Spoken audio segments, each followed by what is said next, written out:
Steve Saint once said, "Your story is the greatest legacy that you will leave to your friends. It's the longest lasting legacy you will leave to your heirs." After this past year of adjusting to change and creating a new normal to accommodate our livelihoods, we broke beyond our boundaries to support one another and persevered. Together, we sought out justice for one another. We climbed the ladder of a life-altering pandemic and held each other's hand in solidarity for our loved ones who lost their lives due to unfortunate circumstances. We did all of this without any doubt or hesitation because the human instinct within us told us to nurture those who are suffering alongside us. This experience has contributed to our own journey through life. Today, I will be sharing my journey with you all. About 30 years ago, my parents left Nepal and came to the States in search of the American dream. It was to pursue a better education and to provide a future for their children. They left everyone they knew and made this strange new place their home.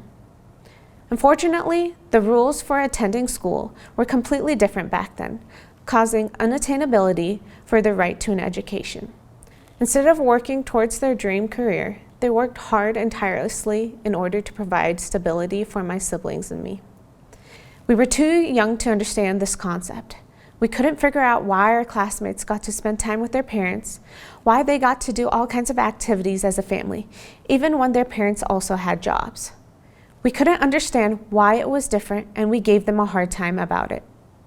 Luckily, my parents had help raising us, and we are forever grateful to those who lend their hand. Despite being busy, my parents did their best in attending school conferences, choir concerts, soccer games, and more. They did all these things for us so we wouldn't have to struggle like them. It took me a while to realize this all, but I knew they meant well, and I am thankful they worked hard for us. When it became my time to join college, I was hesitant on how far I could go. I joined the Community College of Denver and never put myself in high standards. I worked hard battling my mental health from post-traumatic events and low self-esteem, all while juggling 3 jobs and attempting to find financial stability to pay for my bills and school. There were a bunch of what-if moments bouncing in my head at the time. What if I'm not good enough? What if I fail? What if people will judge me? What if? In a moment of clarity, I realized these moments of hesitation were keeping me from gaining life experience. I needed to allow myself the ability to develop and give myself the chance to go beyond my potential. This time, I would prove to myself and others I'm worth more. I worked hard on my grades and got into the Engaged Scholars Program, NSLS, and Phi Theta Kappa Honor Society.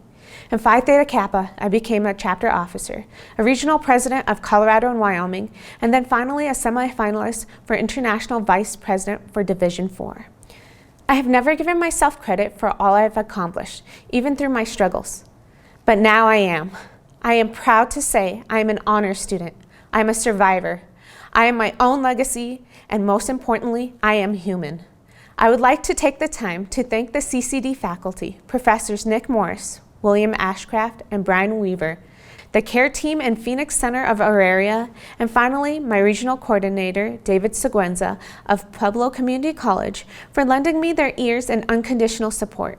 I hope some of these words can encourage you all to give yourself credit for your accomplishments, to strive for your passions, and to continue on building chapters to your story, because your journey is a legacy that will carry on throughout generations. What you leave behind will be a mark unforgotten and influential to others. So here's to the beginning of our legacy. Congratulations, class of 2021.